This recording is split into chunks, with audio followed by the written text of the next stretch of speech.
Questions without notice. Are there any questions? I give the call to the Honourable, the Leader of the Opposition. Thank you very much, Mr Speaker. My question is to the Prime Minister. Before the last election, the now Prime Minister promised, "As your Prime Minister, I won't run from responsibility. I won't treat every crisis as a chance to blame someone else. I will show up, I will step up, I will bring people together." But today the Prime Minister refuses to take responsibility for surging power prices, which will increase again on July 1, and also refuses to provide basic detail on divisive changes to our constitution. When will the Prime Minister come clean about the damage his government is causing our country? Member for Lawler and the member for Bean will not interject while the question is being asked. The House will come to order and give the call to the Prime Minister. Thanks, Mr Speaker. That was a very wide-ranging question from the Leader of the Opposition. And I say to the Leader of the Opposition— Member for Deakin. You're the Leader. You can get more than one question a day. So I say to the Leader of the Opposition, next time maybe divide it up and not try to mix energy policy, First Nations policy, constitutional change and everything else that was included. That was included in that. But I am asked by the Leader of the Opposition, who of course is a Queenslander, and I'm a friend of Queensland 365 days a year and 362 nights, Mr Speaker. But I have to say to you, Mr Speaker, tomorrow night is not one of them. Tomorrow night is not one of them, and I hope that New South Wales goes well.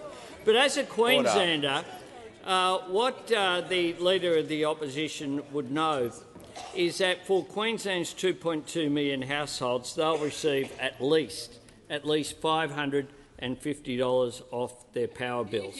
But what the Leader of the Opposition might also know for people in his electorate is that many low-income households and pensioners in Queensland may well pay nothing for electricity in the coming financial year as a result of the work that the government has done in partnership with the Queensland Government, of course.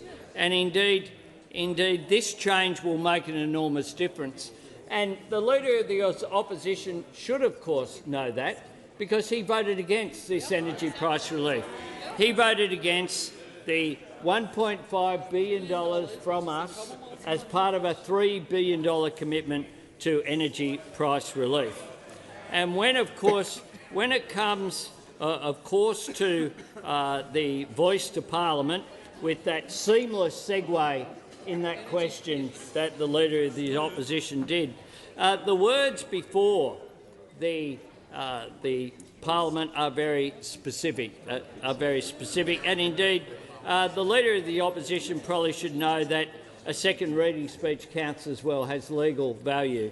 And the Attorney-General there said very clearly in his speech, matters relating to Aboriginal and Torres Strait Islander peoples would include matters specific to Aboriginal and Torres Strait Islander peoples and matters relevant to the Australian community, including general laws or measures, but which affect Aboriginal and Torres Strait Islander peoples differently to other members of the Australian community. The call to the honourable member for Higgins. Thank you, Mr Speaker. My question is to the Prime Minister. How will the Housing Australia Future Fund improve Australia's housing supply, and why did the Senate fail to pass it? Give the call to the Prime Minister. I thank the member for Higgins for his question. The best member for her question, and indeed the best member for Higgins that there has ever been. And our $10 billion HAP will build 30,000 new social and affordable homes, including housing for veterans, frontline workers and women and children fleeing domestic violence. But of course, yesterday the Liberals and Nationals were teamed up with the Greens political party in the Senate to block support for this. We know that this means that every day of delay means $1.3 million a day not going to social and affordable housing for Australians. And that is the price that the Greens political party, with their new coalition allies in the Liberal and National Party, want Australians to pay. That's what they want Australians to pay. Because for the Greens political party, this isn't about renters. It's not about people in social housing. It's not about affordable housing. It's about them. They want the issue, not the outcome. They deal in protests, we focus on progress. They see issues to campaign on, we see challenges to act on. They want to build their profile, we want to build more homes. And I say to the Greens political party, there are more people involved in this than you. Understand who you are saying no to. You're saying no to people who are at risk of homelessness, who are veterans. You're saying no to homes for women and children escaping domestic violence. You're saying no to Indigenous Australians in remote communities. And also, you are saying no to those housing groups who stood up before this vote in the Senate yesterday calling for the HAF to pass. The Community Housing Industry Association said yes, you said no. Order. National Shelters said yes, you said no. Homelessness in Australia said yes, you said no. Everybody's Home said yes, you said no. The National Aboriginal and Torres Strait Islander Housing Association said yes, you said no. The Property Council of Australia said yes, you said no. The Master Builders Association said yes, you said no. It is time that you put aside this pettiness, put aside the politics and actually voted for more public housing. Call to the honourable member for Deakin.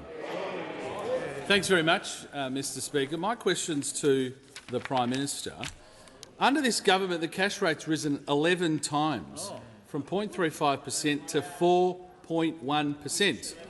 According to analysis from Canstar, if it rises just a little bit further to 4.6%, repayments on the median-priced house will consume up to half of a typical family's before-tax income. When will the Prime Minister come clean about the damage that his government is causing our country? Order. The Minister for Cyber Security and Home Affairs will cease interjecting. Members on my right, the member for Holt and the member for Macarthur, if they continue with that behaviour, they will be warned. There's far too much noise. Questions will be heard in silence. I call the Prime Minister. Thank you, Mr Speaker.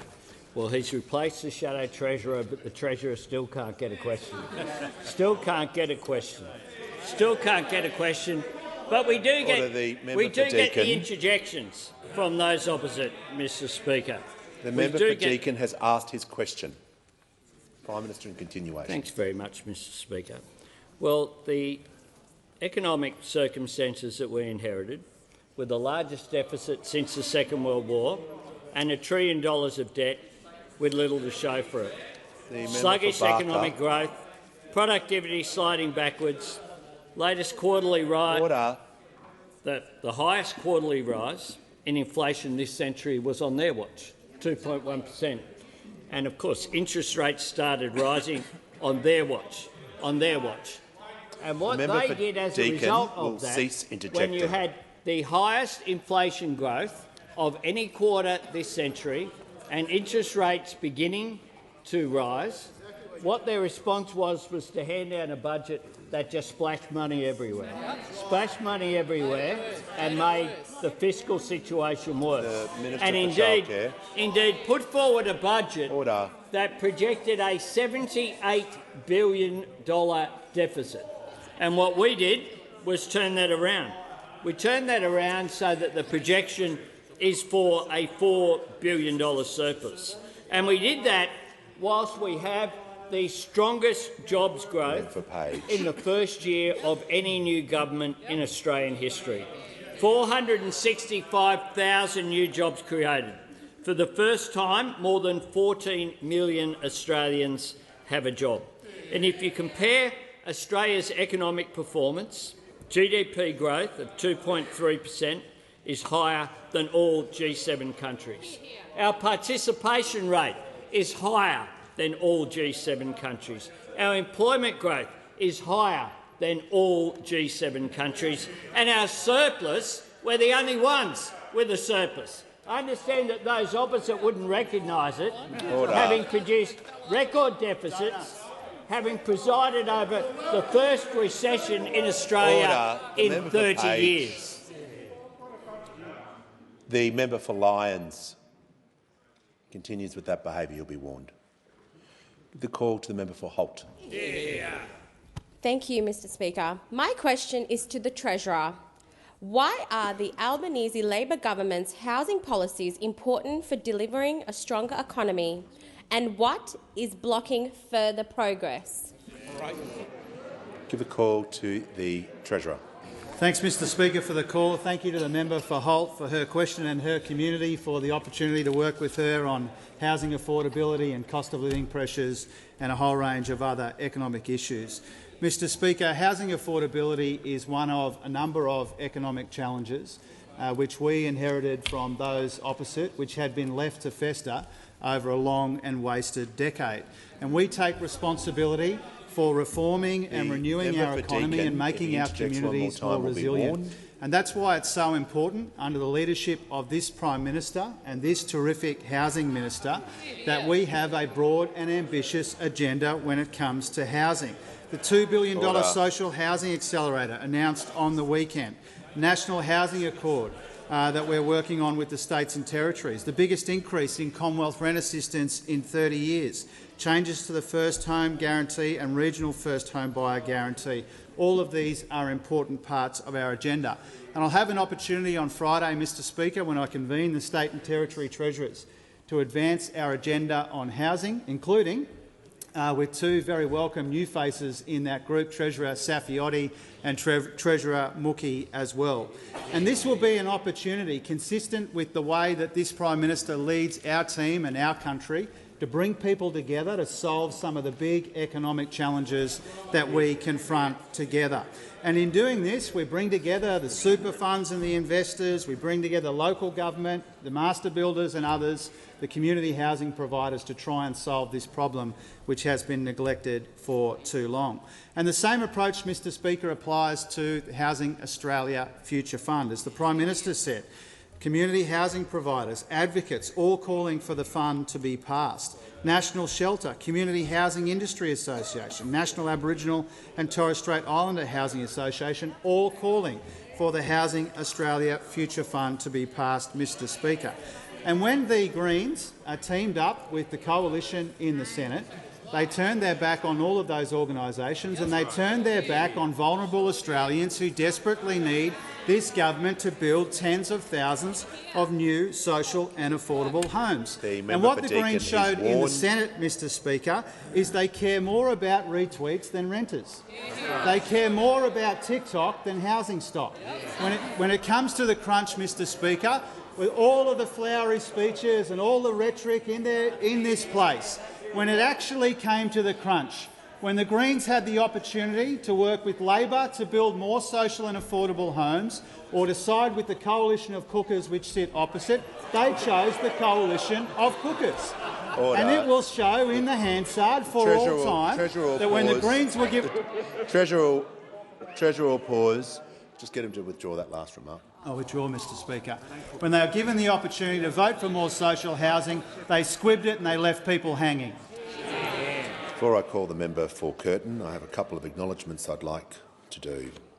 I'm pleased to inform the House that present in the gallery today is a delegation of the representatives from Bowel Cancer Australia, also from the Multicultural Australia's Future Leaders Advocacy Group, and also a delegation from Vietnam and students who are in the glass gallery tonight.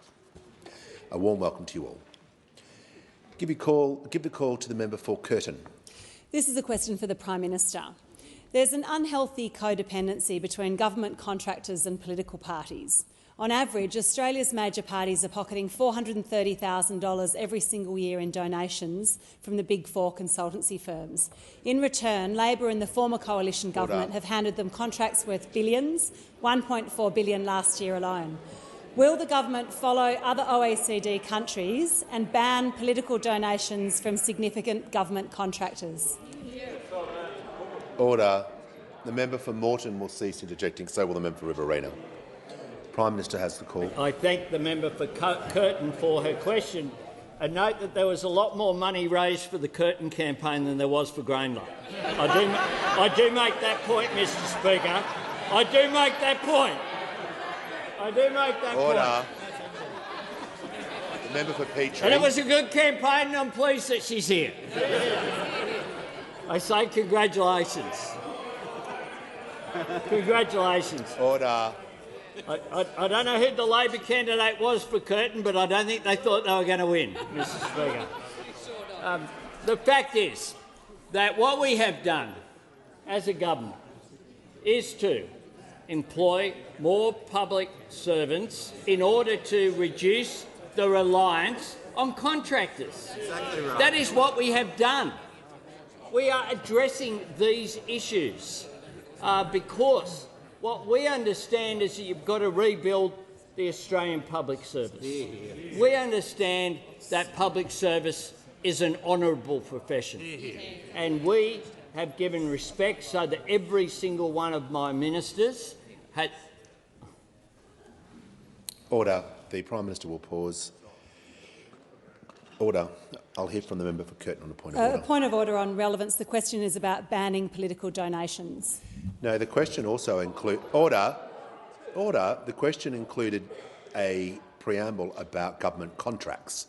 So that is part of the question. So the Prime Minister is able to answer the part of the question, and he's being relevant to the question. Thanks very much, Mr Speaker.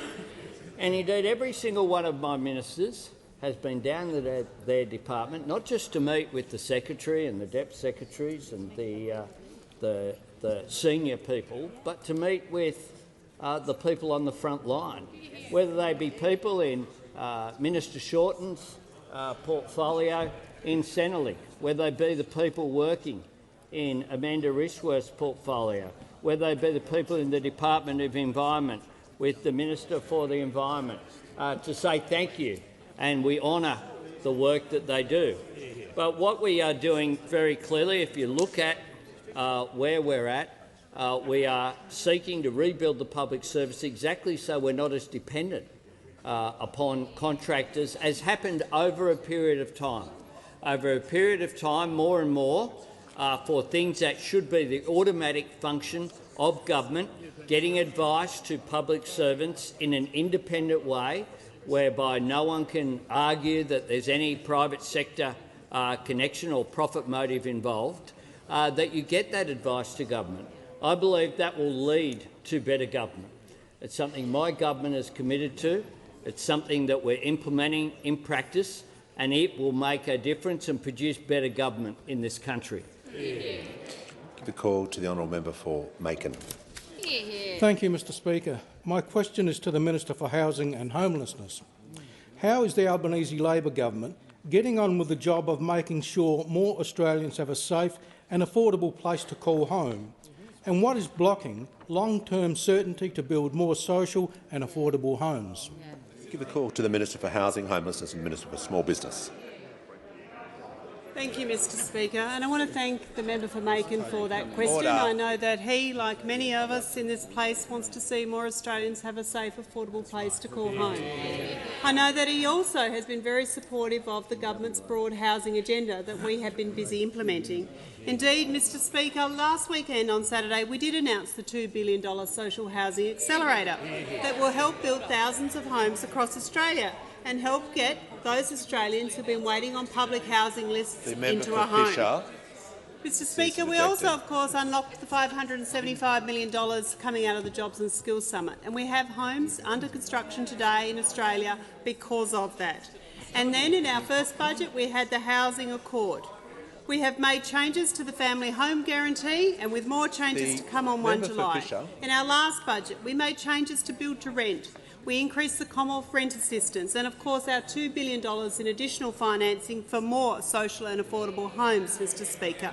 This financial year, we're investing $9.5 billion in housing and homelessness services. $9.5 billion in 1 year so that more Australians can have a safe, affordable place to call home.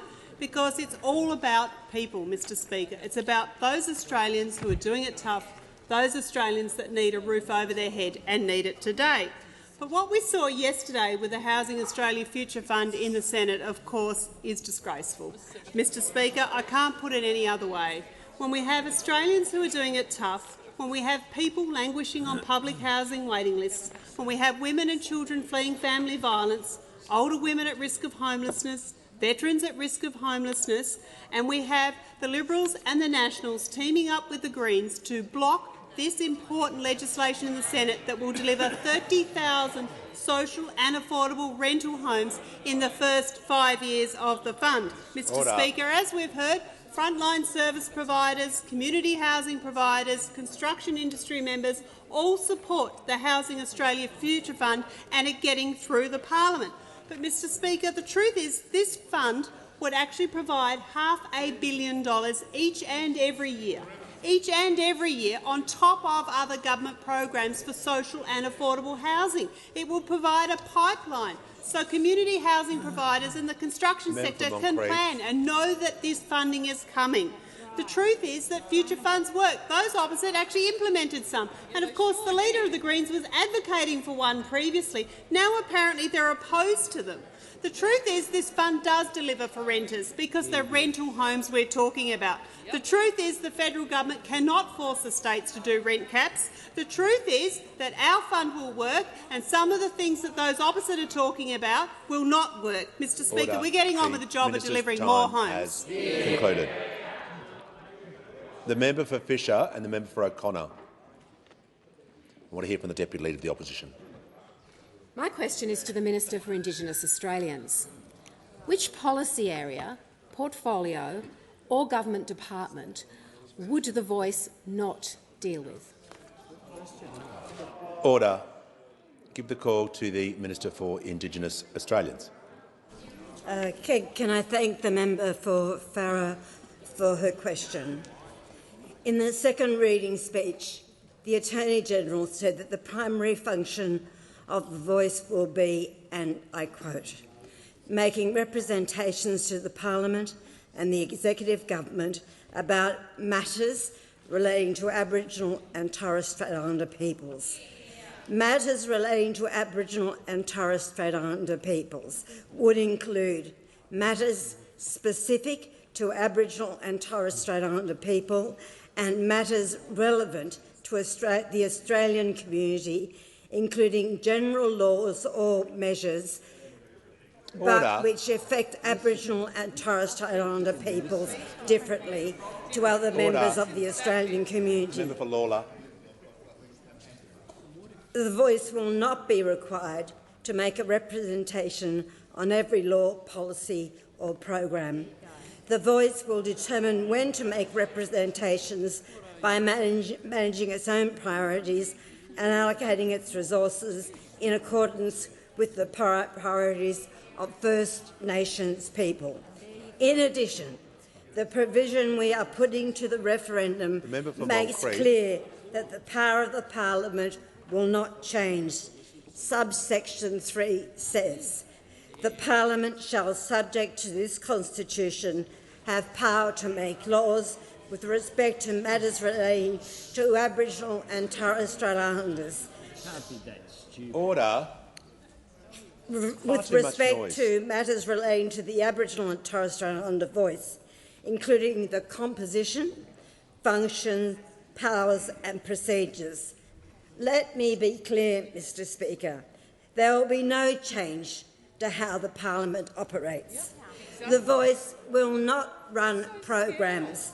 The Voice will not deliver funding. The Voice will not have a power of veto. It will address issues that affect Aboriginal and Torres Strait Islander people differently. And as I said yesterday, we know the issues that affect Aboriginal and Torres Strait Islander people differently. Gaps in education and employment, higher rates of family violence and incarceration, higher rates of disease and suicide, more risk during childbirth, Let me be very clear. This is about two things. It's about recognition and listening, and I can assure the Parliament recognising Aboriginal and Torres Strait Islander people in our Constitution and listening to them so we get better outcomes. It is the means to the end. The end is the better future for First Peoples. Give the call to the honourable member for Calwell. Thank you, Speaker. My question is to the Minister for Social Services. How is the Albanese Labor government delivering on its commitment for housing policy, including for women and children escaping family and domestic violence? What is blocking further progress? Give the call to the Minister for Social Services. Thank you, Speaker, and I'd like to thank the member for Calwell for her question and for her deep commitment to housing policy in this country. The Albanese government has a comprehensive housing agenda for Australia. We are delivering the largest increase to Commonwealth rent assistance in 30 years, helping 1 million households. But we've also elevated the importance of safe and affordable housing for women and children escaping family and domestic violence through our national plan to end gender-based violence. And one of the ways we're delivering this is through our Safe Places program, which is a partnership with community housing and family and domestic violence organisations to deliver crisis accommodation for women and children fleeing domestic violence. In the last year, 10 new projects have become operational, delivering critical accommodation and services on the ground. Since coming to government, I've also worked hard to ensure that a number of Safe Places projects that have been put back on track after running over budget and behind time because of the former government's poor planning. And I'm very pleased to inform the House that they will be delivered in coming months. Now, to guide our next investment in the Safe Places program, I recently convened a roundtable with family and domestic violence services and housing providers to discuss how we will invest an additional $100 million allocated by our government. Now, providers at this roundtable certainly welcomed our government's investments, not just through the Safe Places program, but also through our Housing Australia Future Fund. Indeed, they saw the opportunity that a combination of the Safe Places program alongside the investment opportunities and possibilities provided by our Housing Australia Future Fund could deliver, and in particular the opportunity to provide a broader array of housing options for those in need.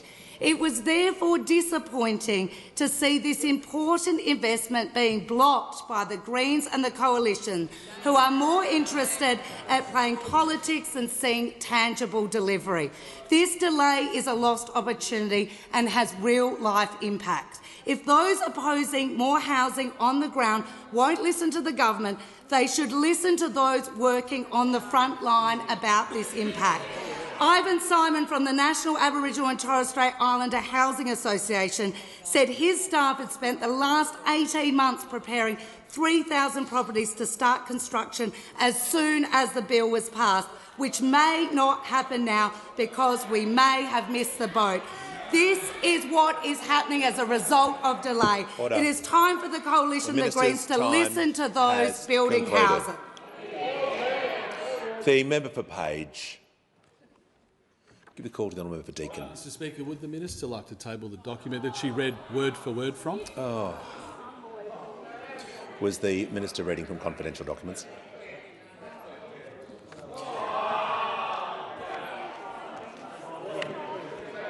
Order. Order. The Minister for Social Services. Order. I want to hear from the order. I want the House to come to order so I can hear from the Deputy Leader of the Opposition. My question is to the Minister for Indigenous Australians.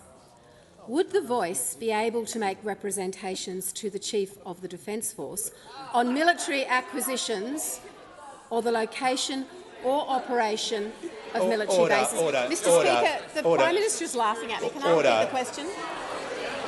The House Members on my right, the member for Cooper and the Minister for Home Affairs will cease interjecting. So will the member for Cunningham. The member for McNamara is warned. If he says one more thing during question time, he'll leave the chamber. The House will have absolute silence so I can hear from the Deputy Leader of the Opposition. My question is to the Minister for Indigenous Australians. Order. The member for Hunter will leave the chamber under 94A.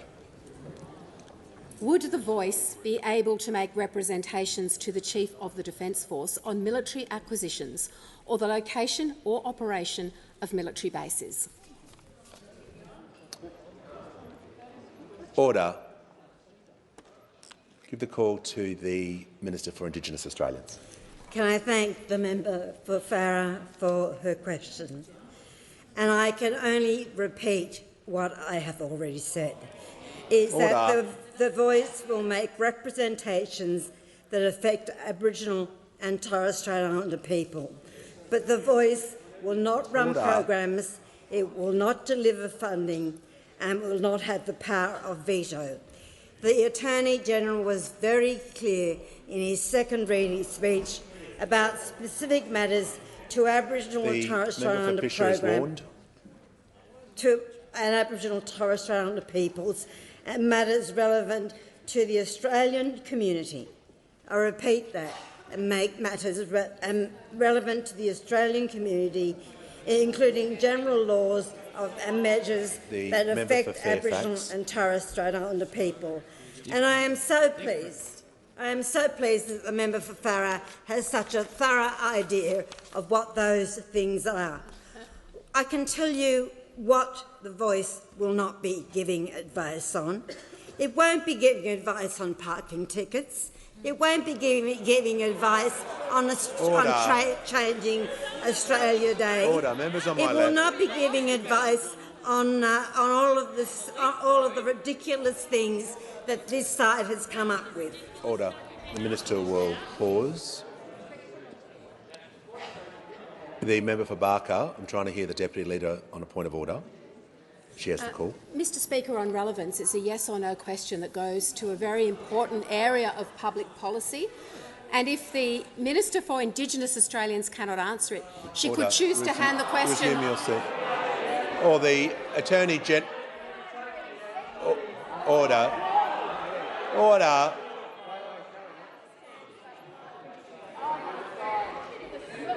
Order. The Deputy Leader will resume. The Attorney-General will cease interjecting, and I'll hear from the Leader of the House. Mr Speaker, I'd suggest that every part of that point of order was an abuse of the standing orders.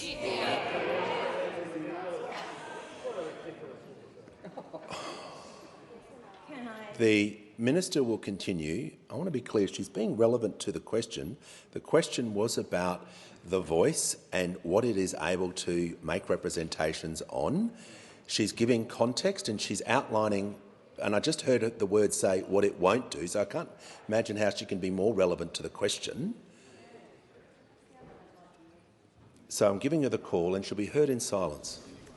Thank you very much, Mr Speaker. I will say this to the Parliament. Order. They go low, we go higher. Order. The member for Groom. Members on my left.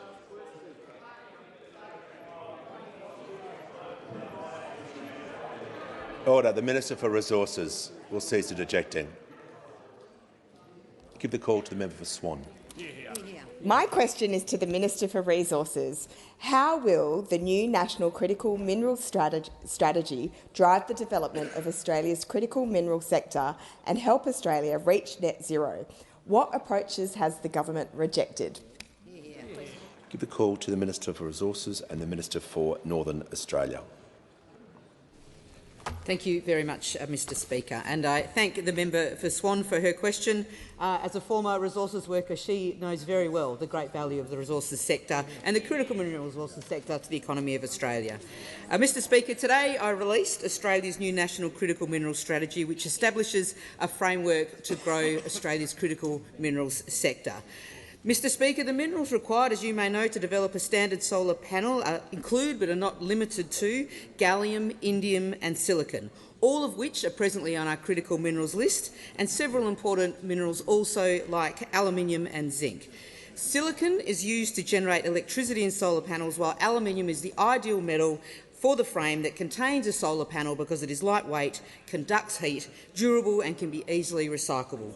Now, these minerals are the ones the world needs to reach net zero emissions by 2050, and the world absolutely knows this. And it is absolutely astonishing the depth to which the Liberals and Nationals were willing to put their heads in the sand while they were in government and ignore the obvious connection between critical minerals and reaching net zero. And this is the approach that this government has rejected. Another approach we rejected is the approach of issuing two versions of the critical minerals strategy and failing to consult absolutely anyone at all. This approach is the rock bottom of policy development in this nation, and those opposite were responsible for it. The new National Critical Minerals Strategy released today by the Albanese Labor government changes that. Australia has the geology, and thanks to this government we now have the policy. As I've said before, the road to net zero runs through Australia's resources sector. Thanks to this government, our strategy highlights the role that our critical minerals will play in the world's net zero ambitions. This strategy will help to create diverse, resilient and sustainable supply chains. It will build our sovereign capability in critical minerals processing, and it will extract more value from our resources, resulting in more jobs and economic activity for our regions, and it will help deliver net zero by 2050. And, Mr Speaker, Northern Australia will play a very important role in the development of this industry, and that is why we have earmarked $500 million of NAIF's additional $2 billion appropriation to projects that ally with this critical mineral strategy. This government has also earmarked $1 billion for the Evaluating Resources Fund, part of the broader $15 billion National Reconstruction Fund, which of course those opposite did oppose. This government, through Prime Minister Albanese, established the Australia-United States Climate, Critical Minerals and Clean Energy Transformation Compact, a compact which would be impossible for those opposite to have ever introduced because they denied the important link between critical minerals and reaching net zero emissions in this country. This government has— The minister's time has concluded. Give the call to the Manager of Opposition Business. My question is to the Minister for Indigenous Australians.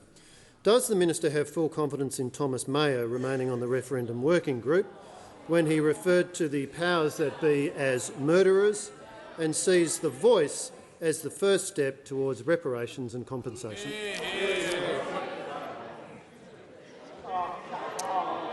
Order. The member for Page. Hear from the Leader of the House.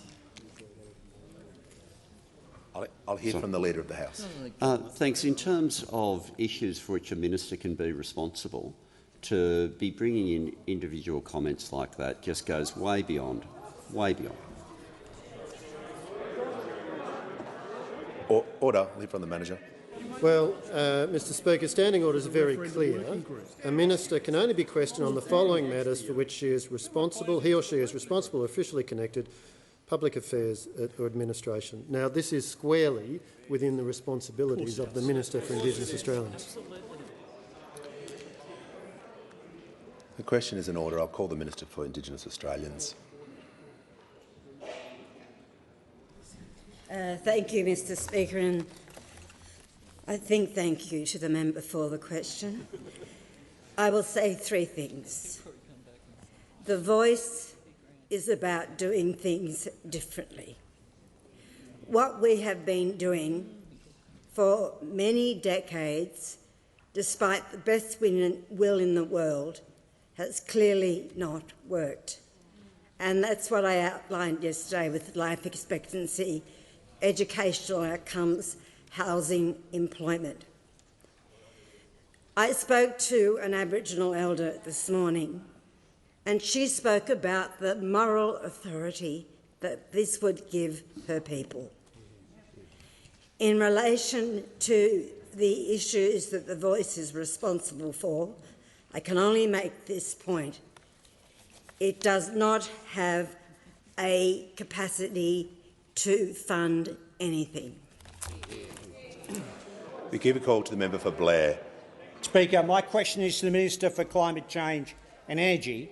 How is the Albanese Labor government providing additional support to Australian households and small businesses with the cost of energy from the 1st of July? Have there been any obstacles in developing this plan?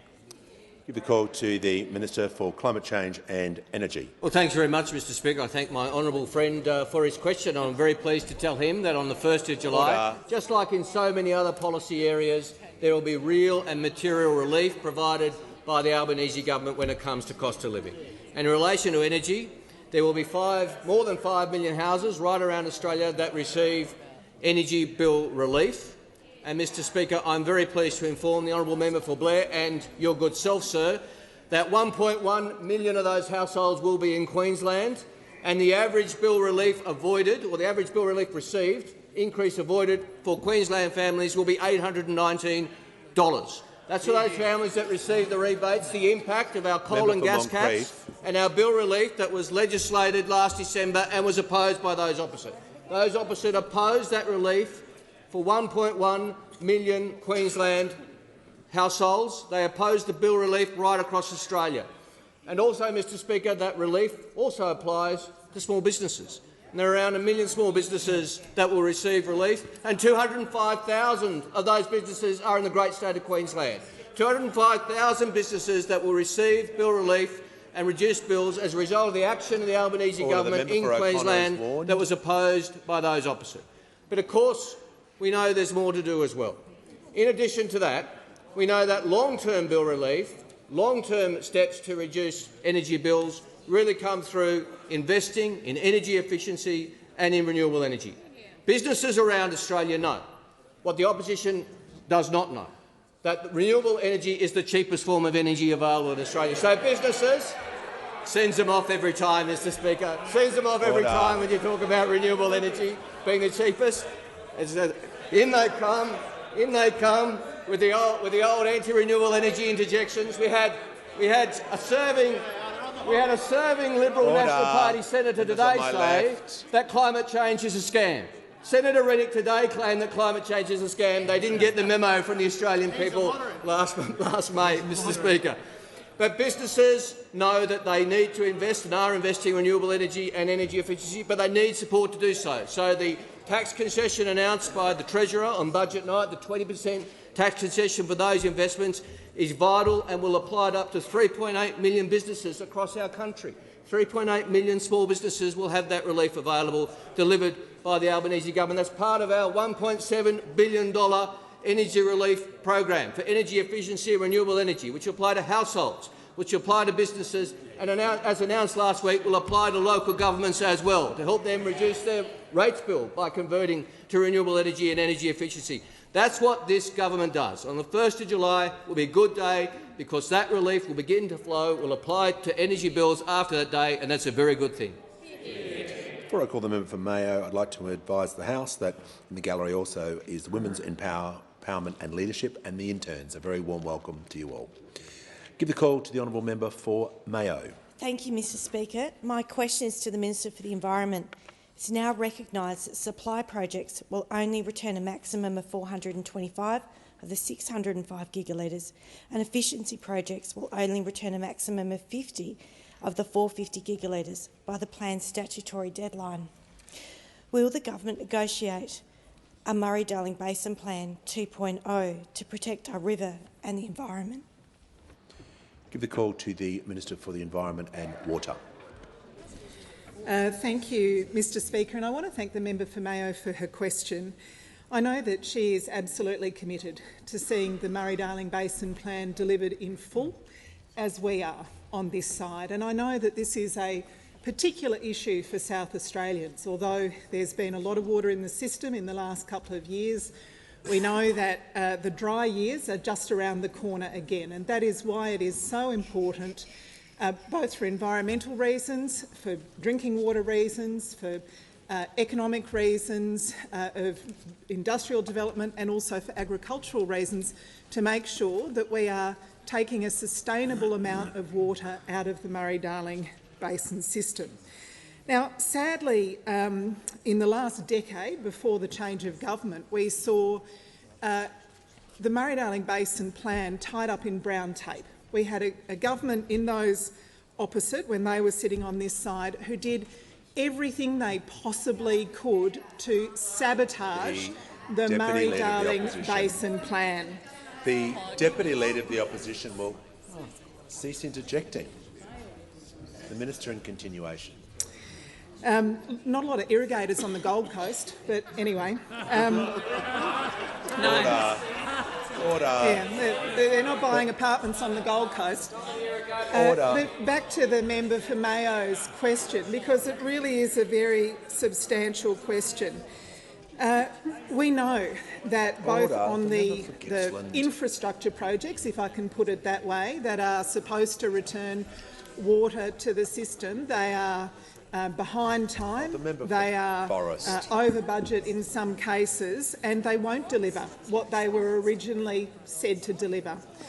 It's also true that of the 450 gigalitres of additional environmental water that is part of the Murray-Darling Basin Plan, just 2 of those gigalitres were delivered when we took over. We are a long way from delivering on the 450 gigalitres part of the plan as well.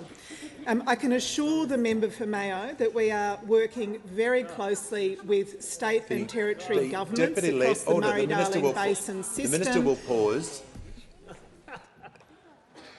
The Deputy Leader of the Opposition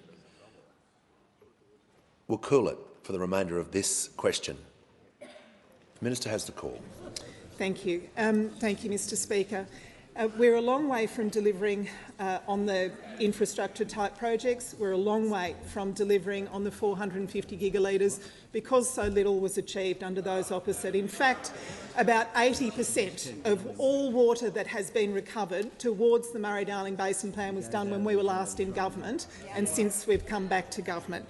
So we're working very closely with the Murray-Darling Basin state ministers. I am hopeful that we will come to a resolution that delivers the plan in full. It is complex to do that because we're starting from a very poor launch pad left to us by those opposite.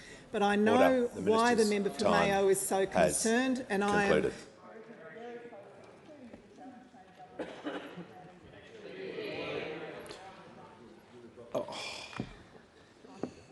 The Deputy Leader of the Opposition is warned. I specifically said no more interjections. Give the call to the member for Dunkley. Thank you, Speaker. My question is to the Minister for Education. What action is the Albanese Labor government taking to close the education gap, which has worsened over the last decade, and why is closing that gap so important? Give the call to the Minister for Education. Thanks, Mr Speaker, and can I thank the awesome member for Dunkley for her question. We've got a good education system, but it can be a lot better and a lot fairer. The fact is that a lot of the big challenges we face in education have got worse over the last 10 years. Teacher shortages have got worse. In the last 10 years, there's been a 12% drop in the number of young people becoming teachers. School attendance rates have got worse. They've dropped from about 93% 10 years ago to 87% last year. And the gap in reading skills of children from poor families and wealthy families has got worse as well. 15 years ago, the gap in reading skills of 8-year-olds from poor families and 8-year-olds from wealthy families was about 1 year of learning. And now it's 2. And the fact is most of those children never catch up. In fact, the reverse happens. The gap gets bigger and bigger. And the result of that, Mr Speaker, is this. In the last 6 years, we've seen a drop in the percentage of young Australians finishing high school, particularly poor kids and particularly in public schools. In 2017, 83% of students in public school finished Year 12. Last year, that was 76%. And this is happening at a time where 9 out of 10 new jobs require you to finish school and then go on to TAFE or to university. At a time where we need more people to finish school, not less. Rich and poor, city and the bush, black and white. This is what we've got to fix. In 2 weeks' time, education ministers will consider major reforms to the way we train our teachers to teach literacy and numeracy and classroom management and better prepare them for the classroom. A few months ago, we made major changes to NAPLAN to raise the bar, lift the minimum standard that students are expected to meet, and more clearly identify the children that need additional support. The next step is to provide them with that additional support. And we've committed to work with state and territory governments to make sure all schools are put on a path to full and fair funding. That funding's important, but so is what it's spent on, what it's invested in, what it does, the difference that it makes. We've got to close that funding gap and the education gap. That's why I've said the next National School Reform Agreement will set targets and tie funding to the sort of things that will help children who fall behind and make sure that more children finish school. On election night, the Prime Minister talked about opening the door of opportunity wider for more Australians. That's what this will do. That's what education does more than almost anything else. And making our education system better and fairer is the key to opening that door for more young Australians. Call to Member Page. Thank you, Speaker. My question is to the Minister for Indigenous Affairs. First Nations Working Group member and Yes23 Director Thomas Mayo has stated that we need the power of the Constitution behind us so we can organise like we've never organised before, and that we keep going, we maintain this momentum until we change the system, until we tear down the institutions. Does the Minister agree with Mr Mayo's statements? Well, there's some difficulty with that question because the Minister's got to be directly responsible. So I'll hear from the Leader of the House about the responsibilities of the Minister. Yeah, Mr Speaker, on the point of order, this question was framed quite differently than the previous one, and this one does not go to the Minister's responsibilities at all. So I just want to be clear: the Minister's responsible. So if you could, I'm going to give you another chance to rephrase the question, and I need to be clear that the Minister is responsible for the working group, not the Attorney-General. So I'm just going to seek some advice on that point, because if she's not responsible for the working group, the question will have to be redirected. I'll just seek some advice from the clerk whilst you read.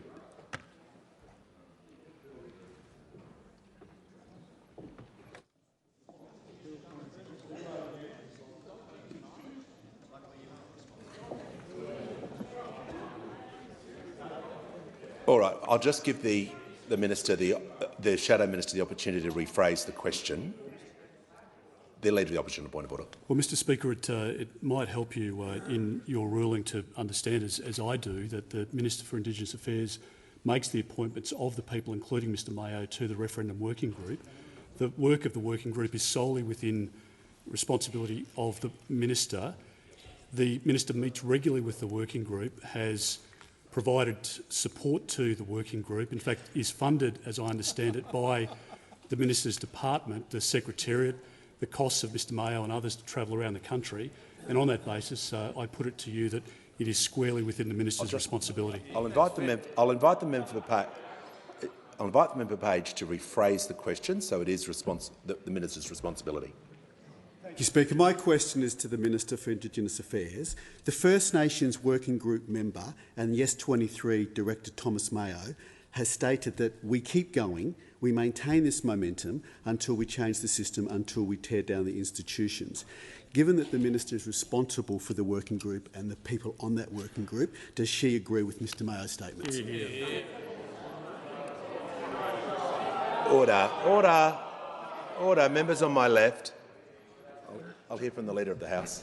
Mr Speaker, the rephrasing doesn't solve the problem that I raised in the previous point of order, which is, after all of the context, the question is just, does the Minister agree with someone else's statement? And that doesn't go to her responsibilities. The Deputy Leader of the Opposition. I'll hear from the Manager of Opposition Business. Well, Mr Speaker, it's absolutely clear that the establishment of the referendum working group is within the minister's responsibilities. Now, she can respond to this as she chooses, but the suggestion that the question is in some way out of order is completely incorrect. Look, the question is borderline because every minister cannot be held responsible for every single statement made by the person that they've appointed. But the question is on the borderline. I'm going to allow it, but just for future reference, questions could be phrased about not just agreeing with the statement, more about the actions. Give the call to the minister.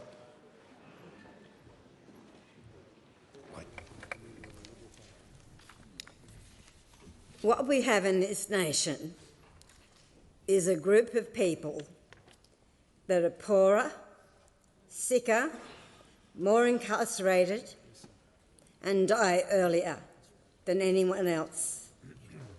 The Voice and the referendum is about doing things differently to change those things.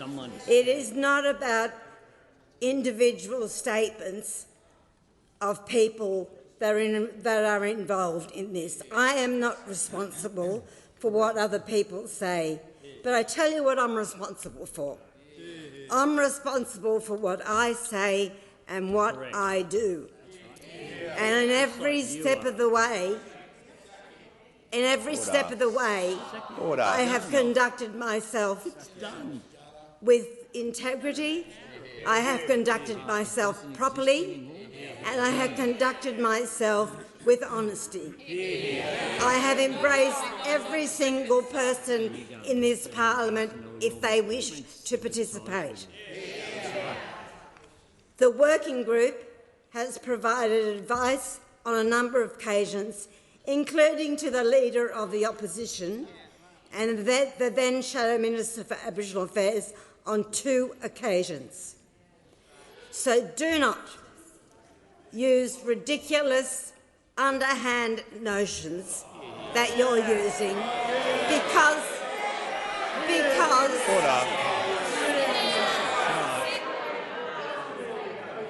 Order. Members on my right.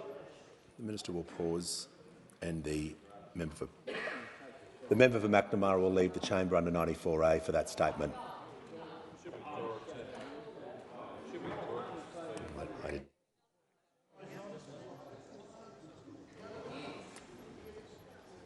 Order. The member for New England. I hear the member for Page. Thank you. The point of order, Speaker, is relevance. In the question, there was no reflection on the minister. We hold the minister in high regard. But these questions are going to the workings of people who are on her working group and how this voice will work, and I ask the minister to be relevant. Order. Order. The Leader of the House. Mr Speaker, under precedent from both yourself and former speakers, when a question's been allowed that was particularly borderline, there's normally been a pretty light-handed attachment to the relevance rule. That's Speaker Smith, a number of speakers have always, when a question could have been in or out, that's been taken into account in the relevance rule. The minister in continuation. I'm going to make sure she's remaining relevant to the question. To finish my answer, Mr Speaker, can I just say this, that if anyone wants to have a discussion with me about this issue, I have been available. And there is no way that I can see where I haven't conducted myself appropriately and respectfully. Order. And at the end of the day, this is about doing things differently so that we can move the dial on a national shame in this country. Put the call to the member for Bean. Speaker, my question is to the Minister for Health. Why is it important to list life-changing medicines on the PBS? And how is the Albanese Labor government overcoming opposition to make those medicines cheaper? Give the call to the Minister for Health and Aged Care. Thank you, Speaker. Speaker, on indulgence, I wonder whether I can add my words of welcome to the Never Too Young group from Bowel Cancer Australia. They've been sharing their stories with members across the chamber about the alarming increase in rates of bowel cancer among young Australian adults and the need for us to lift our awareness, our understanding and our early diagnosis and treatment of young adults. So thank you for sharing your often very difficult stories with us today. Mr Speaker, I know the member for Bean campaigned very hard at the last election on our promise to deliver cheaper medicines, and we are delivering on that promise. Last July, we slashed the maximum amount pensioners would pay for their medicines across the year. In September, we cut the price of 2,000 brands of medicine, putting $130 million back into the pockets of hard-working Australians. And on January 1st, we delivered the biggest cut to the price of medicines in the 75-year history of the PBS. In just 5 months, Mr Speaker, $100 million has been saved by general patients because of that decision on 9 million cheaper scripts. $100 million back into the pockets of hard-working Australians at a time of a global cost of living shock. And that figure will climb each and every month, Mr Speaker, because of decisions taken on this side of the chamber. And we continue, Mr Speaker, to put more and more medicines on the PBS, giving Australians affordable access to new cutting-edge treatments that continue to be brought to market in this turbocharged period of discovery that we are all so lucky to be living through. Just this month, we listed a new treatment for a particular form of metastatic prostate cancer called Erleand. As we all know in this House, I think, Mr Speaker, prostate cancer is the most common form of cancer in Australia and the third biggest cancer killer, taking the lives of around 3,500 Australian men each year. This non-chemo treatment is highly effective, has very limited side effects and is able to be taken in tablet form at home rather than forcing patients to hospitals or to travel often significant distances to medical centres. And around 3,000 men will benefit every single year from this listing, paying just $30 as a maximum for a script instead of tens and tens of thousands of dollars that they would otherwise pay. One patient, Graham, said, for example, after the listing, he said, and I quote, Mr Speaker, "I am so grateful this drug is getting on the PBS. I have a friend in America who is paying $22,000 a month for this treatment, $22,000. Listings on the PBS, I think we all know in this House, Mr Speaker, change and save lives. Our government realises that we still have much more to do, but our commitment to cheaper medicines is making a real difference. The minister's time has concluded. Give the call to the member for Calare. To the Minister for Infrastructure. Ford versus Holden, Brocky, Johnson, Moffat, Bond and Scaife. Bathurst is the home of motor racing in Australia. Every year the great race at Mount Panorama Waialua draws hundreds of thousands of racegoers and a global viewing audience. Your department has just pulled $12.5 million in grant funding for a second racetrack and won't allow an extension of the completion date or upgrades to the existing circuit. Will you agree to meet with me and the Mayor of Bathurst to review this outrageous decision? Give the call to the Minister for Infrastructure, Transport, Regional Development and Local Government. Thank you very much, and I thank the member for his question. I know he's a very passionate advocate for his community, but of course the mighty Mount Panorama and the Bathurst 1000. My older brother goes every year. He rings me from the top of the mountain each October. It was a little wet last year, but he's been going for a long time, and I know just how important it is. I'm absolutely happy to meet with the Mayor. In fact, I actually spoke to one of the councillors at the recent Australian Council of Local Government from the Bathurst Council about this very issue, and I'm also very happy to meet with the member about it. The facts of the matter are this grant, Community Development Grant, was announced almost 3 years ago now.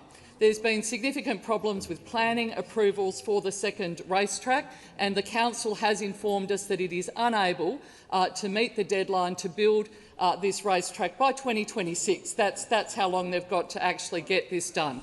So the grant has been concluded because it just simply could not be delivered in the timeframe required. But what I do encourage the member and the council to do is to put in an expression of interest to the Growing Regions Fund, a $300 million fund that it opens on the 5th of July, and I'd certainly welcome, I'm sure, an application, if it then goes to application from the Bathurst Council for this project. I understand the council was seeking to move the funds to another project, or it's still at Mount Panorama, I understand, but the guidelines, the previous guidelines of the government of the community development grants would not have allowed that to happen. All over. Give the call to the member for Cunningham. Here. Okay. My question is to the Minister for Employment and Workplace Relations. Can the minister clarify how the Albanese Labor government is closing the labour hire loophole? Give the call to the Minister for Employment, Workplace Relations and the Minister for the Arts. Thanks very much, Mr Speaker, and I want to thank the member for Cunningham, who's been a relentless defender of trying to get wages moving in this country and for the workers in her electorate. Order. I'm glad as well that the question specifically referred to the need to clarify the labour hire loophole, which is actually a very simple policy. It's just if a business has already agreed to rates of pay in an enterprise agreement, that they shouldn't be able to use labour hire to undercut them. They'll still use labour hire for all the other reasons of specialist workforce, of short-term replacement or for a surge. All of that's completely legitimate, but it just shouldn't be used to undercut a rate of pay that the employers previously agreed to. Now, it's important this be clarified because back at the start of the month there was front page of the papers that there was going to be this enormous campaign. And I felt for the business organisations that were funding that campaign because they were claiming that there was a government policy that there just wasn't. They were claiming that there was a government policy that everyone would have to be paid the same. And so I came out immediately to correct the record so that the business lobby didn't waste that money. Then yesterday I was reading a great article in the Sydney Morning Herald about the Cooks River, and then on the page beside I realised they're still running the ad. And the ad is campaigning against a government policy that purports to do this. It means that if you've chosen to work hard because you want more pay, by law you can't be paid more than someone who doesn't want to work hard at all. Now, that sounds like a terrible policy. Absolutely appalling. And I realised what these ads are about. They're going to run a successful campaign because you start with a policy that government has no intention of implementing, you campaign hard against it, and at the end the government doesn't implement it, and it's a complete victory. So I say to those who are funding these ads, and they're out there on social media as well, they're there on the news.com.au website as well, and I say with this campaign, go hard, because it will be incredibly successful because it is railing against a policy idea that they have come up with themselves, that I would never support, that this government would never implement, and at the end of that, they will be absolutely successful in making sure that something that was never going to occur doesn't occur. Give the call to the member for Wannon. Could the minister please table that very good ad that he was reading from? Call the Leader of the House. I'd love to. I'll table that, and I'll also table the script of the other ad, which is also wrong, which says it means by law employers will have to pay workers with little knowledge or experience the same as workers with a lot of knowledge and experience. So they're both wrong, they're both tabled, and they'll probably both still be funded. Give the order. Order. Give the call to the member for White Bay. Thank you, Speaker. My question is to the Minister for Indigenous Australians. How many people will make up the Voice body? Who will appoint them? And how long will they be appointed for? The member for Moreton is warned. Give the call to the Minister for Indigenous Australians. The Minister for Indigenous Australians has the call. Can I thank you for that question? I can only repeat that in the second reading speech of the Attorney-General, he made it very clear that Parliament, subject to this Constitution, have the power to make laws with respect to matters relating to the Aboriginal and Torres Strait Islander voice including its composition, functions, powers and procedures. Order.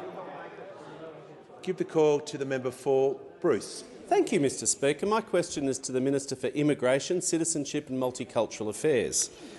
How have refugees contributed to Australian society? And I ask you this on World Refugee Day today. And how has the Albanese Labor government supported those seeking Australia's protection? Call to the Minister for Immigration, Citizenship and Multicultural Affairs. Thanks very much, Speaker, and I thank the member for Bruce, my friend the member for Bruce, for this question, because there is no one in this chamber, I think, who works harder to stand up for humanitarian entrants who have connections to their communities than the member for Bruce. No one who works harder, and frankly few who have thought more deeply about these issues in the parliament. Now, today is, of course, World Refugee Day. It's a day on which we honour those people who have been forced to flee their homes due to conflict or persecution. And we acknowledge, and indeed we celebrate, Speaker, the extraordinary and transformative contribution of nearly 1,950,000 refugees who have shaped Australia since World War II, who have made an invaluable contribution to this nation. People from Awamabil to Ando, Tan Le to Frank Lowy, and people in this place too. People have brought with them significant economic, social and cultural benefits that have enriched this nation. And right now, we need to reflect on this because there are more than 100 million people displaced worldwide, and our government is committed to playing our part in addressing this global challenge. This Refugee Day, the Albanese government reaffirms our commitment to those in need. We also recognise that this means much more than helping someone get to Tullamarine Airport. We need robust settlement support so that people, when they arrive here, can make their contribution, can fulfil their potential to contribute as so many have done. We've been getting on with the job here, Speaker, and in doing so trying to bring people together in unity, not division. We've delivered on our commitment to convert people on temporary protection visas to permanent protection. Around 3,000 visas have been granted to date, and I'm pleased to advise the House that more than 94% of those eligible have now submitted applications. This is a government that will continue to be tough when it comes to securing our border, while never abandoning our sense of decency and compassion. We are committed to Operation Sovereign Borders and to delivering an orderly and legal pathway for people in need of our protection. We're also on track, I want to inform the House, to fill the 2023 humanitarian program. This will include granting more than 7,900 visas to Afghan nationals, in line with a strong commitment across the parliament to this. As the then minister, the member for Mitchell, said when committing to places following the fall of Kabul, this government has always said that this commitment is a floor, not a ceiling.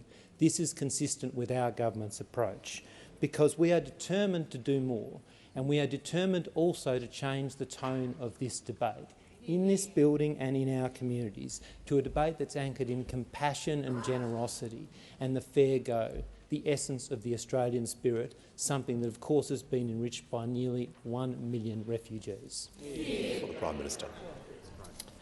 Prime Minister Scott. Order. I ask that further questions be placed on the notice paper.